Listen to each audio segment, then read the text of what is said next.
আসসালামু আলাইকুম সবাইকে। আজকে আমি বানাবো কলিজা ভুনা। সেজন্য এখানে আমি ফার্স্টে প্যানটা গরম করতে বসিয়ে দিলাম। তারপর এখানে দিয়ে দিলাম তেল। তেলটা গরম হওয়ার পরে এখন আমি এখানে কিছু গোটা গরম মশলা দিয়ে দিব। এখানে এলাচ আর তেজপাতা দিলাম। এখানে আমি পেঁয়াজ, ধনেপাতা, কাঁচামরিচ তিনটে একসাথে গ্রেট করে নিয়েছি।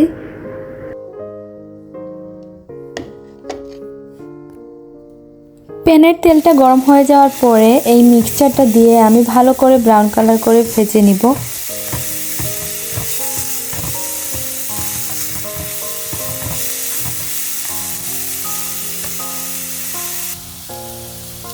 পেঁয়াজটা ভাজা হয়ে গেলে এখন এখানে আমি পানি অ্যাড করলাম, তারপরে দিয়ে দিব লবণ।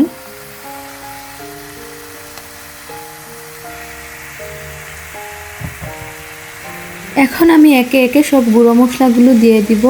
হলুদ গুঁড়ো, মরিচ গুঁড়ো, ধনে গুঁড়ো, জিরে গুঁড়ো, গোলমরিচের গুঁড়ো আর দারুচিনির গুঁড়ো।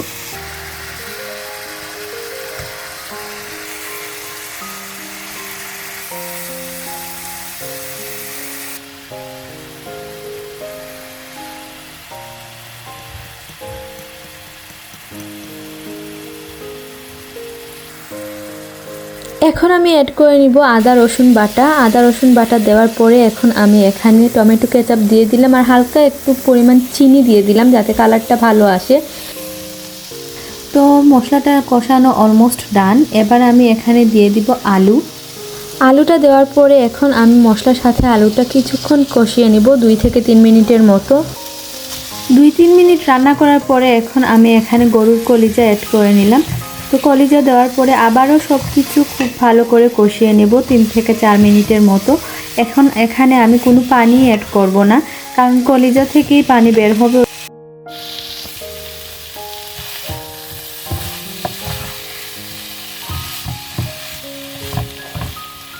3-4 মিনিট কষিয়ে রান্না করার পরে এখন আমি এখানে গরম পানি অ্যাড করে নিব। এরপর এটা আমি ঢেকে সব কিছু সিদ্ধ হওয়া পর্যন্ত ভালো করে রান্না করে নিব।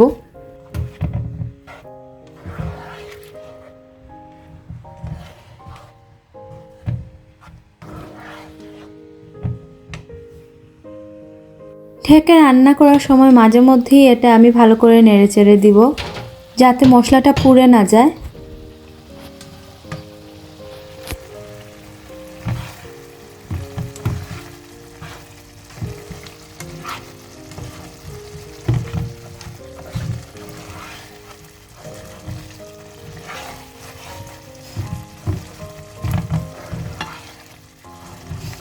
কিছুক্ষণ ঢেকে রান্না করার পরে পুরোপুরি রেডি হয়ে গেল গরুর কলিজা ভুনা। তো আপনারা এটা বাসায় ট্রাই করবেন। জানি অনেকেই রেসিপিটা জানেন, অনেকে অনেক রকমের রান্না করে থাকেন। আমি আমার রেসিপিটা আপনাদের সাথে শেয়ার করলাম। যদি ভালো লাগে অবশ্যই লাইক কমেন্ট শেয়ার করে দেবেন। আজকের মতো ভিডিওটা এই পর্যন্তই। আল্লাহ হাফিজ।